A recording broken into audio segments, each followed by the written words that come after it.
He was going to be all that a mortal should be tomorrow.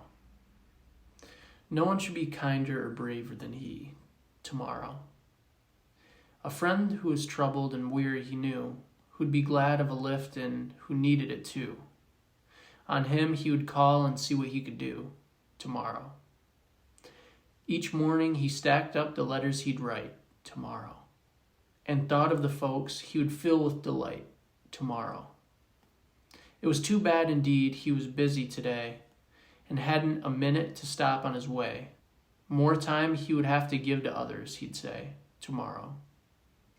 The greatest of workers this man would have been tomorrow. The world would have known him had he ever seen tomorrow. But the fact is, he died and he faded from view, and all that he left here when living was through was a mountain of things he intended to do tomorrow.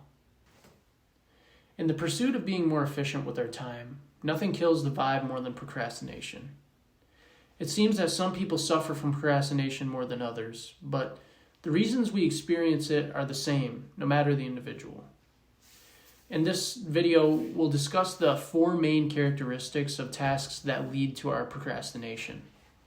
With a better understanding of what causes you to procrastinate, hopefully it becomes easier to set up your tasks in a way that reduces your urge to procrastinate. Whenever you feel the urge to procrastinate, it relates to one or more of these. Maybe the task is boring. The level of difficulty is below your ability to do the task. When we feel as though the activity we're about to commit to is boring, we associate it with being a waste of our time. There's not enough to learn from the experience and it isn't engaging enough, so we simply postpone doing it for a more engaging activity. Or the activity might be difficult. The level of difficulty is above your ability to do the task. When we're faced with an activity that is above our skill level, we get intimidated and push off the task. In our mind, we feel as though we're not ready to handle the situation and delay the confrontation, hoping that we will possess the knowledge or skill required in the future to handle this task. Or third, the task might lack personal meaning or lack intrinsic value to you. You're unable to connect what you're doing to how it would benefit yourself or the world. When you can't connect what you're doing to a purpose, motivation will cease to exist. You consistently identify the task as not something that's worth doing and will only accomplish it if it causes severe repercussions on your life if you left it unattended. Or the fourth one is ambiguous. The actions required to complete the task are not well stated. When there are no clear instructions to start a task, there will be friction present because you don't know what you're signing yourself up for or what the first step even is. Oftentimes, we'll deem a task too difficult, but in reality, it just wasn't defined clearly enough. Now, it's important to know how to leverage this knowledge to procrastinate less. And now that we're aware of the characteristics of tasks that lead to procrastination, we must leverage this awareness into overcoming procrastination and improving our lives. The number one tip I have on overcoming procrastination is to visualize failure. If you know what you're avoiding is worth doing and will provide value to your life in some capacity, then delaying your completion of the task is putting a pause on your personal advancement and increasing the size of the conflict in your mind. To overcome this, I do a simple journaling exercise where I write out what my life would be like if I gave up on my most important tasks every time I didn't feel like doing them. I write out what my health, wealth, and relationship situations would be like if I procrastinated something like exercise, meditation, or completing a work assignment or reaching out to a family or friend. Once I have this on paper, I feel the intense negative emotion associated with feeling a failure and use this emotion to spring me up into action, completing what I know I need to do, and avoiding the inevitable miserable future if I fail on these things. By visualizing failure, you're recruiting the fear center of your brain, the amygdala, to become active and release stress hormones like cortisol, which will cause your mind to sharpen and your body to feel uneasy, ready to go into motion on completing the task at hand. Once completed, you'll feel an immense state of relief, as you just took a large step towards becoming a better person and avoided the negative progression of your being. This exercise is super powerful, but we can still fail to accomplish the task if we don't possess the right mental frame around it. In addition to this exercise, I task you with completing the following series of exercises depending on what the root cause of your procrastination is. If you deem a task to be too boring and feel uninterested with completing it, then you have to gamify it.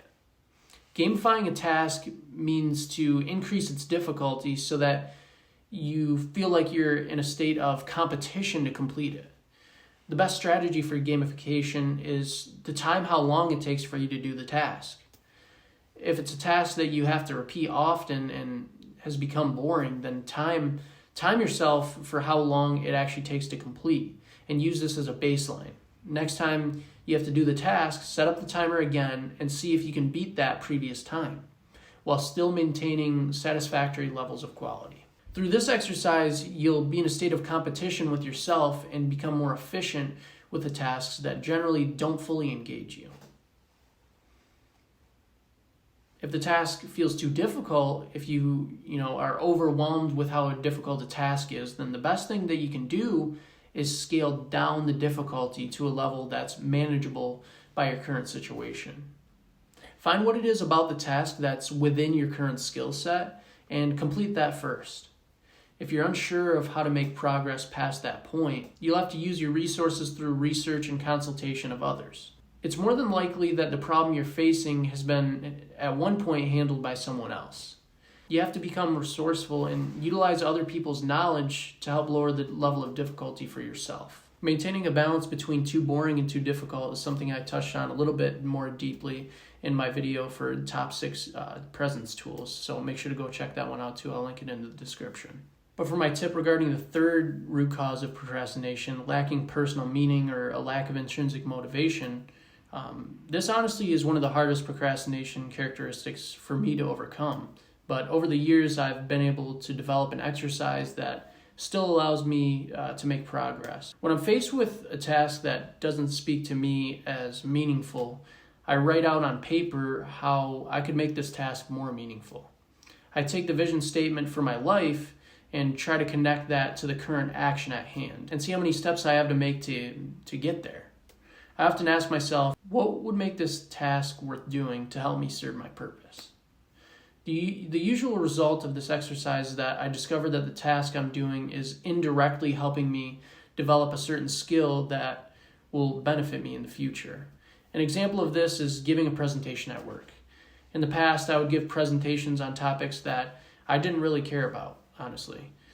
It was hard to make those PowerPoints, and I often felt high levels of friction when trying to start to work on them. To overcome this, I would write out what I was gaining from doing this task and how that would serve me in the long run. I realized that building presentations is a skill set, and no matter what the topic, it was good to get practice in. The same applies for public speaking. Through giving the presentation, I became better at communication and public speaking skills. I also connected the action to the fact that if I didn't complete it, it would lead me to not being eligible for a promotion or outright getting fired from the company, which would hinder the development of my wealth.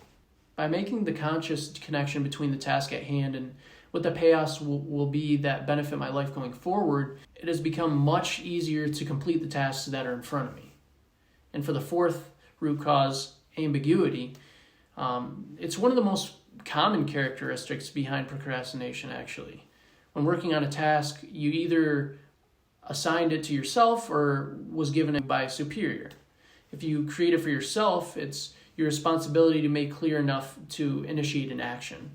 When someone like your boss provides it to you, you have to ask follow-up questions to clarify what success looks like exactly. Before beginning work on a task, ask yourself, is this assignment written clearly enough that I could hand it off to someone else and determine the quality of completion once they returned it back to me? If you're not confident that you could judge the quality of their attempt, then you must go back to the drawing boards to specify the task with concrete, measurable outcomes. Once you have specified what success actually looks like, the task will be clear enough for you to overcome the procrastination. This is difficult to complete, but works wonders at making perfectly clear what it is that you have to accomplish. Wherever you're faced with a procrastination situation, refer back to this video and try to do the exercises and identify what exactly is leading to the procrastination and how to overcome that specific blocker. Will you wait until tomorrow, as you've done for years, or decide that today is the day that you commit to excellence? If this video has helped, hit the like and subscribe button and comment below what you think. Thanks a lot.